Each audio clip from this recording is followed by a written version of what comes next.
You want to talk about white privilege? I was born dirt poor. Roaches in our food, mattresses on the floor, eviction notices taped to the doors, kind of poor. My parents, their side hustle was beating me and my siblings bloody.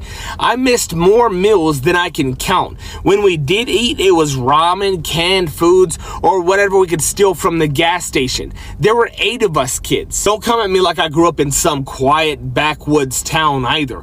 We weren't hearing deer rifles, we were hearing 9mm and Glocks on a nightly basis. Not because we were hunting, because we were dodging stray bullets in the inner city. I had a baby as a teenager, thought maybe I could break the cycle, went to college, flunked out quick.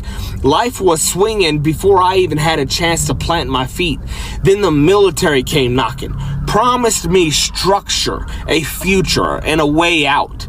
What I got? Another flavor of hell. Straight out of basic, they shipped me to Afghanistan. 19 years old, couldn't buy a beer back home, but I could carry a rifle, kick indoors, and watch friends die in pieces. I came home to a wife who had cheated on me while I deployed, ended in divorce, missed my baby's first steps, first words, first everything. I got the title Dad, but only for 2 days every other week when the courts allowed me. So I drank, I numbed it out, I drowned it in alcohol and women, hopped from job to job, security, government contracts, even worked with the feds for a minute, but it all fell apart. I ended up homeless, ashamed, alone, and broken. Now, I've been sober for 4 years, been through more therapy than most folks can stomach, read hundreds of books, and here's what I figured out. As bad as I have had it, if I was black, I probably wouldn't have survived it. That ain't an opinion, that's truth.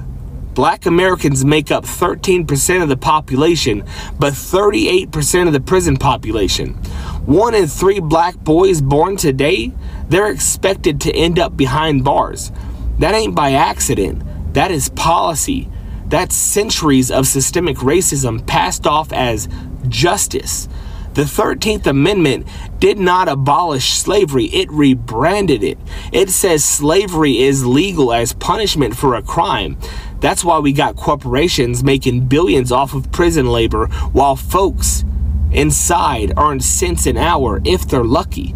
That clause was written to target black Americans, and it's still doing exactly that. Now I run an organization called West Virginia Fights Back. We feed people, we take care of people.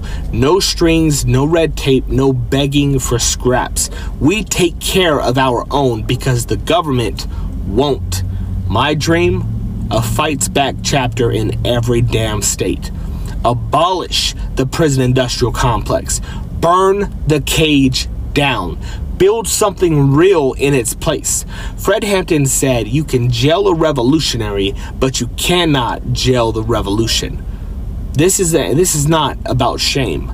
This is about responsibility. If you've had the privilege of not being targeted by the system, you've got the...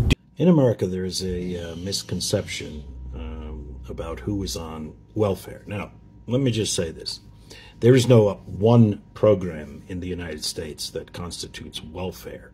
There are many social programs in the United States that are part of what the United States calls the social safety net, which is really not much of a safety net at all when you consider the meager benefits that people receive. So what I've decided to do is look quickly at the statistics from the last census. Now, this holds true going back, but actually in the last 20 years, it has increased. The number of people receiving public benefits of some sort or another has increased amongst one particular demographic, and that is amongst white people. 20 years ago, 61% of all the people receiving public benefits of some kind in the United States were white people. Today, or as of 2022, or as the last census, 76.2% of all the people receiving some form of public benefit were white people. And the rest were people of color, 13%, people of Asian extraction, 6%, give or take, and people of Hispanic somewhere down in the middle there. So let's just talk about what constitutes public benefits. So I'm going to read this list here, and this is what makes up all of welfare, if you will, in the United States. Medicaid, SNAP, WIC, free or reduced price school meals, SSI, TAANF, energy aid, rental subsidies, unemployment compensation, and assorted other programs. So 40 million people in the United States live in poverty, and that number approximately is the number of people who receive public benefits of some kind. And of course that varies when you include Social Security recipients, Medicare, etc., which is not it's an earned benefit. So I'm going to eliminate that for the moment. So of those people, the number of people receiving public benefits, welfare, if you will, some form of social program, social safety net support, as I said, 76.2% are whites. So I think this is important to remember when people start talking out of their ass. In my philosophy class, I came to learn about two things. One was called a fallacy, and the other was called a cognitive bias. Now, a cognitive bias is like a mental shortcut that can lead to untruthful thinking and untruthful facts, right? While a cognitive bias is a mental shortcut, a fallacy is an error in logic that brings about a false in argument. Both of these two are always bringing untruthful sentiments. This month I won't be able to afford rent. I'm not a rich person. I don't have a lot of stuff. I have basic household necessities, a couch, a bed, washer, a dryer. That's about it. A car. I don't have a lot of lavish things. I don't go on vacations, and I don't spend a lot. Rent's increased from $1,300 to $1,800. The food prices are too high. I've cut back on eating because I literally cannot afford food. I've cut back on my favorite snacks, cat food, treats. I'm exhausted all the time from being overworked and underpaid. You don't catch a break when you grow up poor. I don't need much to be happy. I just want to be able to live comfortable. I just really need to catch a break right now. I'm trying so hard and I feel like I'm not doing enough. I don't have family. I don't have anything to fall. People don't understand how truly poor the American South is. I moved from Tennessee to California about 4 years ago, and I'm still paying for it now. We just don't have the money to move, and so I don't really meet a lot of people from Tennessee out here. The closest I find are really people from Ohio, and so now I'm a Browns fan. But I bring that up because that's an important component in understanding the political divide. It has taken a lot for me to understand that social programs are there for me to use them because for most of my life, there was not enough to go around. I remember the first time I went to a food bank and they gave me an onion, I actually cried. And not like onion cried, but cried because it wasn't required food. It was flavor, and that was a luxury I couldn't really ever afford. And then I learned that they had like taco seasoning, and oh my God, it was amazing. But when you're used to getting by on so little, and the only security you really feel you have is the ability to make a dollar stretch, it is scary to ask for help. And you wonder who you're taking it away from.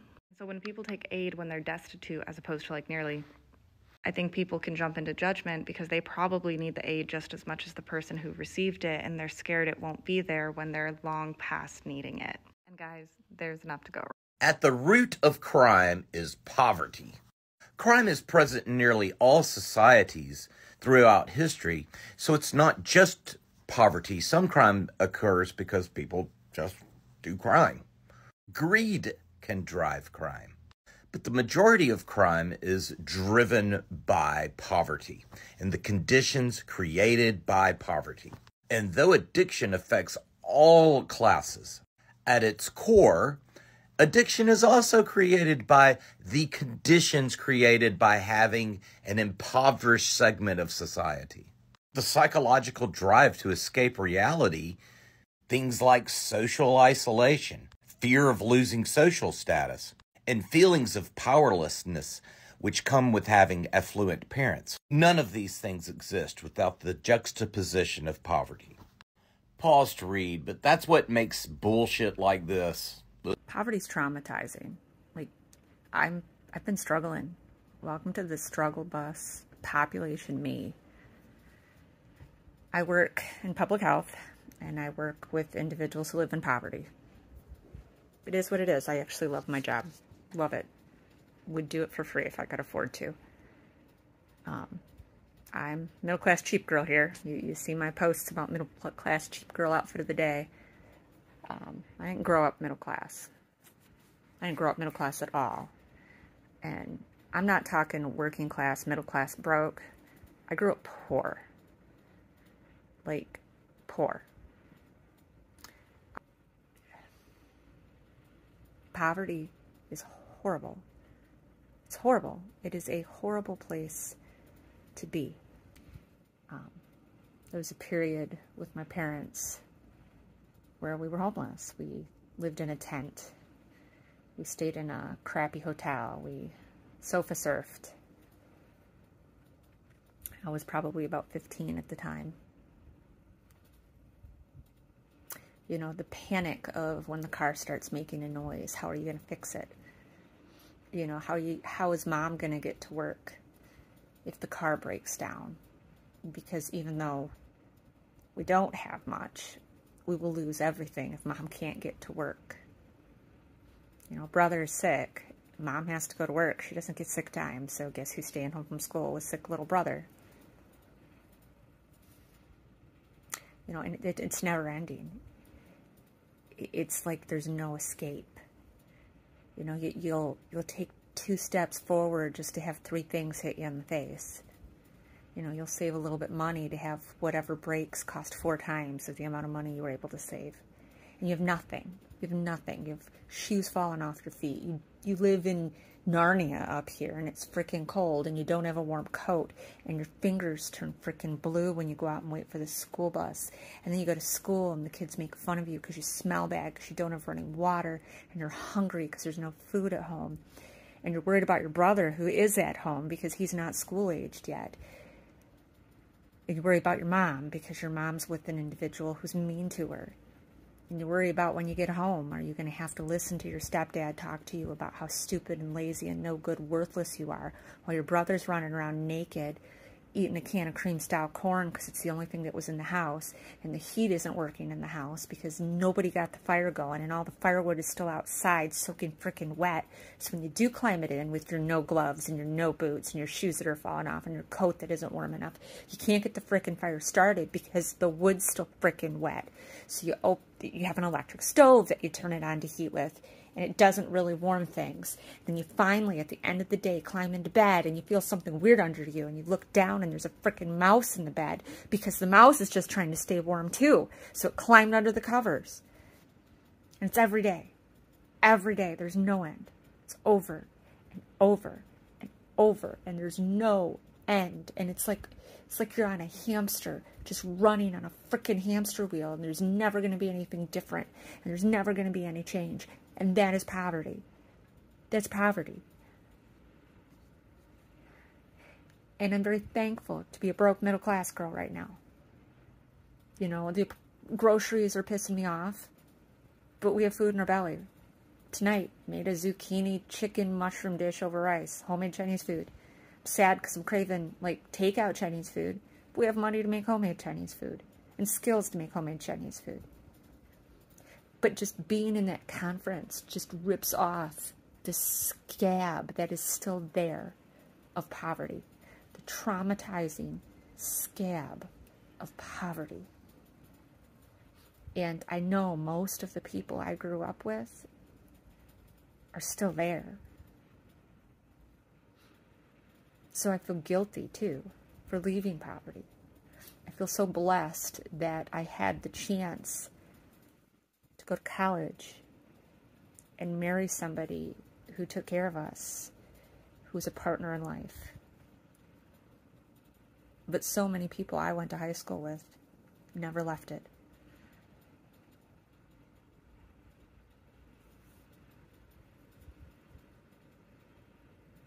So I'm struggling right now with guilt and sadness and panic and anxiety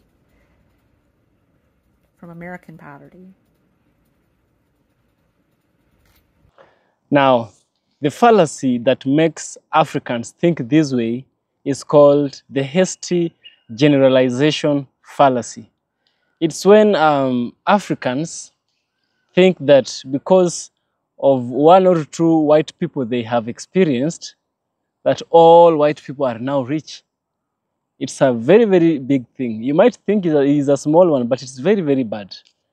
And now the false, or rather the trick behind this, or rather the cognitive bias, because a cognitive bias is just a trick that your mind plays on you. It might be helpful, but sometimes it might be bad because it leads to bad decisions.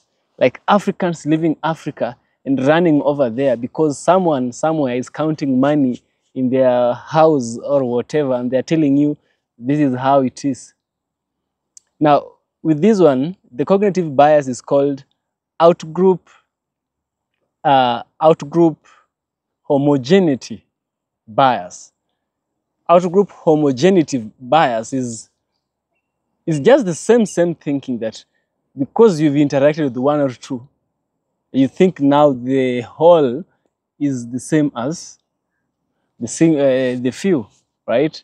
And this is problematic because this error in thinking, this error in logic is causing lives. This error in logic is causing breaking up of families, right? It's very serious in real life when applied. Now, in this video, white people have come forward and are now speaking about this very thing I'm telling you about, right? They are complaining and they are saying that America is poor. They are complaining of poverty as white people. So this should be an educational content for you. I want us to listen to these people, give their narrative. I shall get back by the end of the video, of course, where we shall also have a deep critical analysis. Let's dive in. There is no fucking American dream. Because the American dream is dead. The average home in the United States costs $418,000. Do you know anyone making that much money? Do you know anyone? Do you know anyone that started a business that's not drop shipping or like some sort of AI gig economy? Like, do you know anyone that owns a store? Name 2 people. Do you know anyone that our age that owns a house that did not get help from their parents? Like, there's no jobs. All the listings are fake. Jobs don't even offer healthcare. So then you're on Medicaid, you get kicked off because of the big beautiful bill that just got passed. The American dream is dead. And then they tell you you're not working hard enough. Like, make it make sense to me. So props to this creator for just verbalizing that, because I empathize 100%. You're not doing enough. America's not doing enough for you. Poverty in the United States is a choice. Let me explain. When you try to explain to people like the level of poverty in places outside the US, places like my home country, Cuba, Somalia, tons of places in Africa, they'll often respond and say, well, we have poverty in the United States too, which is nowhere near the level of poverty in the places I just mentioned, but I digress. And yes, we do have poverty here in the United States, but let me explain the difference. I'll use my home country, for example. It doesn't matter how much you apply yourself. It doesn't matter what you become. It doesn't matter if you study medicine and become a doctor. You will still be paid an unlivable wage. There are no opportunities no matter how hard you try. It doesn't matter what you do or who you become. You will always be poor. You were born destined to be poor for the rest of your life. Meanwhile, in this country, a lot of it is in our hands. It is up to us what we become and how far we get in life. And yes, there are a million exceptions, excuses, and genuine reasons for why people find themselves in poverty, caught in a cycle. Life is hard. It's not easy to make money. I get it. But you don't have to be dirt poor. You really don't. You don't have to struggle that badly. You can make it to a place where you and your family are okay. I'm not saying everybody can be Bill Gates, of course, but you do not have to be dirt poor. The choices you make can get you out of that situation in this country. And I know what you're going to say. It's not true. People work so hard and they still can't make it and blah, blah, blah, and you don't know, and etc. If you are in a situation where you are dirt poor and you find yourself having leisure time, watching TV, scrolling, hanging out, you cannot say that you have done everything you can to get out of that situation. There is always more that we can do. We can always try harder. And I can guarantee that if you try real hard, you can get yourself out of almost any situation in this great country.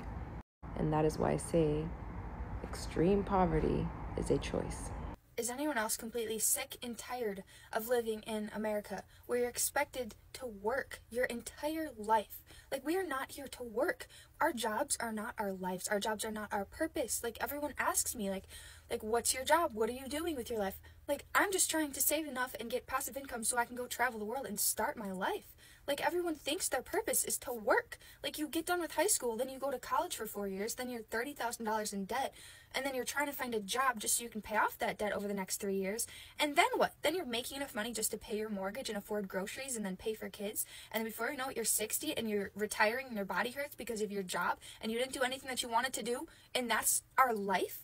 That's what you're expected to do. And if you break out of that, then people are going to judge you and think you're weird or you're crazy or you're a hippie. I'm so sick of it. America needs to make a change. Something needs to change because people are not happy here. People are not living their dreams. People are not living their life. They are working. They think that their work is their life. It is not that way. What's a scam that's become so normalized that we don't even realize it's a scam anymore? The American dream. You get up at 5 in the morning. You rush to be out of the house at 5:30. Try to make it to work at 6. You work a 12-hour shift. In those 12 hours, you take crap from your managers and coworkers. You eat at whatever time they say that you can eat for the amount of time that you can eat. You have sick days, but if you use them, it's frowned upon. So if you want to aspire to be anything within the company, try not to use them. Then you work until you're 62 years old. You pay bills until you die, and you're expected to be grateful. Forgive me, but that it doesn't make any sense. And don't get me wrong, I'm grateful that I can go out to work to provide for my house. In fact, the Bible says that he who does not work should also not eat. So I'm in favor of hard work. What I'm not in favor of, though, is abuse. People putting their jobs in factories before their own health. When they don't need you anymore, you're gone. But if you want to leave, you better put in those 2 weeks. So yeah, it's a scam. So I don't know if anyone has noticed yet, but America is getting super expensive to live in. Prices that were once maybe under $200,000 for a house are now in the mid $400,000 to $600,000 range. And I've also noticed that wages aren't going up. The wages are sticking to the same amount. You still have people out here who are getting paid less than $15 an hour. It's going to get to the point to where unless you're rich, you're not going to be able to afford in a house in America unless you get like some type of life insurance policy on your folks, or you get somebody to leave you some type of trust fund. If you're coming out of this new generation, you're not going to be able to buy a house. Your children are not going to be able to purchase a home. It's getting to the point to where things are just, the prices are getting outrageous. I just looked online and it's $18 at some restaurants for a hamburger. McDonald's no longer has a dollar menu. This is not the same America that we grew up in, to where people could achieve the American dream. Things are completely overpriced. Nothing's affordable. Groceries are through the roof. If you're renting something, rent prices are through the roof. Mortgage rates are at extreme all-time highs. It's going to get to the point to where nobody's going to be able to afford to live in a house in America. You're just going to have a lot of houses that are for sale that nobody's going to be purchasing. Well, that was a waste of fucking time and energy I don't have. Like, I'm just so over it. I'm so frustrated. They tell me, oh, well, this certain level, something I've never heard of before in my life. It has never been brought to my attention ever in all of my medical history. never has this level of this, whatever this stuff is, ferritin, whatever that is. Has it ever been off? And she's like, usually these levels are only off because of liver disease, but your liver levels seem to be okay. Let's give you another pill, an appetite enhancer. Even though it doesn't matter about the enhancing of the appetite, because it's the pain and the sickness when I do have an appetite and I do eat that's the problem. Oh, you're just going to have to try to make it to your gastro appointment next month. Well, if my heart gives out, my heart gives out. Like, they don't care. Our system is so fucked that they don't care. I literally said, please give me a feeding tube, like anything. I'm just so over it. I am so over it. I won't give up. I won't quit fighting, but I've been fighting so long it's exhausting. Like, they just let you die. They just let you die. I love. So after carefully listening to the brothers and sisters give their lamentation, here's what I can add. Many Africans, you see, many Africans who grew up with the idea that America is a land of endless wealth, opportunity, and prosperity are, should I say, illusionaries? It's an illusion that was built by us. I can't blame no one. I used to think that way before I got to know the truth for what I know now, right? I always had about I always had this what is called illusion of wealth, right? An illusion of wealth in America. It was so bad. People would say, if I go to USA, I will make it. Yeah. By all means, the USA is a land of opportunity. But should everyone really go there? It's a question you should ask yourself. You see, in villages and towns across the continent of Africa, stories are told about relatives who traveled abroad and made it, or of celebrities living in Hollywood mansions and driving luxury cars. Because of this perception, Africans don't often assume that all Americans, especially white Americans, are rich and free from the struggles of poverty. However, this belief is not only inaccurate, but also rooted in several cognitive biases and fallacies that shape how people think and feel and understand this world. So I think and I believe that we should have a reality of poverty. We should understand the reality of poverty in America. You see, America is one of the richest countries in the world, yet millions of its citizens live below the poverty line. Homelessness is a visible crisis in cities such as Los Angeles, San Francisco, and New York. Families struggle to pay rent, buy food, or afford health care. According to recent statistics, tens of millions of Africans rely on food banks and government assistance to survive, while some Africans enjoy extreme wealth, a significant live paycheck to paycheck. One emergency from one financial collapse. Poverty in America may look different from poverty in Africa, but it is real, painful, and widespread. So why is it that we Africans believe that Americans are rich?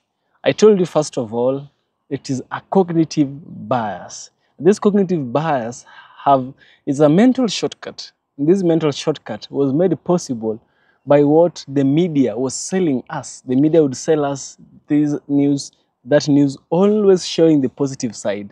That is the traditional media. Today, we have platforms such as this I'm using, YouTube, right? We have TikTok, we have Instagram, we have Twitch, name it all, Facebook. People go and use their phones. You don't need that big thing that only a selected few would manage to buy. Nowadays, as low as $10, you can get a phone with a camera, right? So the belief that Africans are universally wealthy is sustained by cognitive biases, systemic errors in thinking that distort how people perceive reality. You see, the first cognitive bias is what we call availability heuristics. You see, Africans are exposed to images of America through movies, music, videos, and social media. This portrayal highlights luxury, skyscrapers, and consumer culture, making wealth seem like the dominant reality. But these images are more available in memory than stories of struggle. People assume they reflect the truth, which is something they do not. The second cognitive bias is what we call survivorship bias. When Africans hear success stories of migrants who went abroad and returned with money, they ignore the countless others who left and struggled. Those who fail rarely advertise their hardships. As a result, the success stories survive in public memory, creating an illusion that everyone abroad prospers. The third one is the halo effect. Because America is advanced in technology, education, and global influence, Africans may unconsciously assume that all aspects of American life, including personal wealth, are equally superior.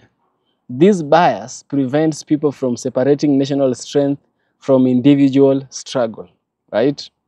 The fourth one, we have false generalization, or the hasty generalization fallacy. Africans often generalize from limited examples. If one white tourist spends freely while visiting Africa, locals may conclude that all white people must be wealthy. This overlooks the diversity of experiences and economic classes in Western societies, right? Another error in thinking is called the contrast effect. Poverty in Africa is often harsher and more visible. Mud houses, lack of food, or limited infrastructure. Compared to this, America's problem, like credit card debt or eviction notices, may appear minor. This contrast makes Africans underestimate American poverty, even though it has devastating effects, right? Obviously, all this has consequences. All these activities have consequences, right? So this distorted view of American life has serious consequences on people. It creates false expectation to Africans who migrate, believing they will automatically become wealthy. Many are shocked when they arrive and face racism, high cost of living, or the struggle to find stable jobs. They are so much shocked. This is not what we were told by so-and-so. This is not what CNN, Al Jazeera told us. You see? Also, this error in thinking contributes to a form of inferiority complex, where Africans undervalue their own societies and overvalue Western ones, right? By assuming that all whites are rich and by all means, by all legal means, please visit whatever country you want to visit. America, visit. Here, visit. Just don't have it in mind that over there is better than over here in Africa. No. Don't feel that into your head. You see, it's better to eat ants in peace than eat bread and butter in chaos. Right? Yeah. So this video is not to discourage you, but to encourage you, to make you see the world in a colorless lens, not one which is colored rose. But when you remove it, it's really not the same, right? I hope you get value, and if you've gotten value, subscribe. Let's continue this discussion in the comment section. I'd really love to hear what you have to say about all this. And see you in the next one. Stay positive.